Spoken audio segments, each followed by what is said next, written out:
টানা বৃষ্টিতে নাকাল জনজীবন। প্রায় সারা দেশেই কয়েকদিন ধরে বৃষ্টি হচ্ছে। এই বৃষ্টিপাত আরও কয়েকদিন অব্যাহত থাকতে পারে। আবহাওয়ার পূর্বাভাসে বলছে, উত্তর বঙ্গোপসাগরে সৃষ্ট লঘুচাপের প্রভাবে সহসাই বন্ধ হচ্ছে না বৃষ্টি। রোববার সকাল ৯টা থেকে পরবর্তী ২৪ ঘন্টায় দেশের সব বিভাগেই বৃষ্টির পূর্বাভাস দিয়েছে আবহাওয়া অধিদপ্তর।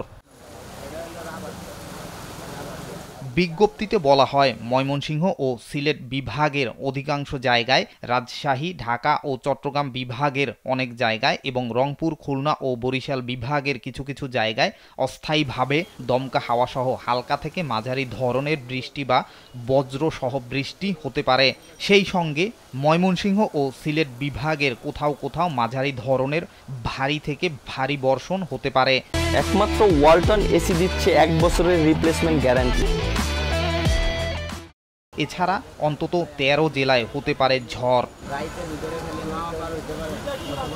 সোমবারেও বৃষ্টির আভাস রয়েছে। এদিন সকাল ৯টা থেকে পরবর্তী ২৪ ঘন্টায় রাজশাহী, রংপুর, ময়মনসিংহ ও সিলেট বিভাগের অনেক জায়গায়, ঢাকা, খুলনা ও বরিশাল বিভাগের কিছু কিছু জায়গায় এবং চট্টগ্রাম বিভাগের ২-১ জায়গায় অস্থায়ীভাবে দমকা হাওয়াসহ হালকা থেকে মাঝারি ধরনের বৃষ্টি বা বজ্রসহ বৃষ্টি হতে পারে। সেই সঙ্গে দেশের কোথাও কোথাও মাঝারি ধরনের ভারী বর্ষণ হতে পারে।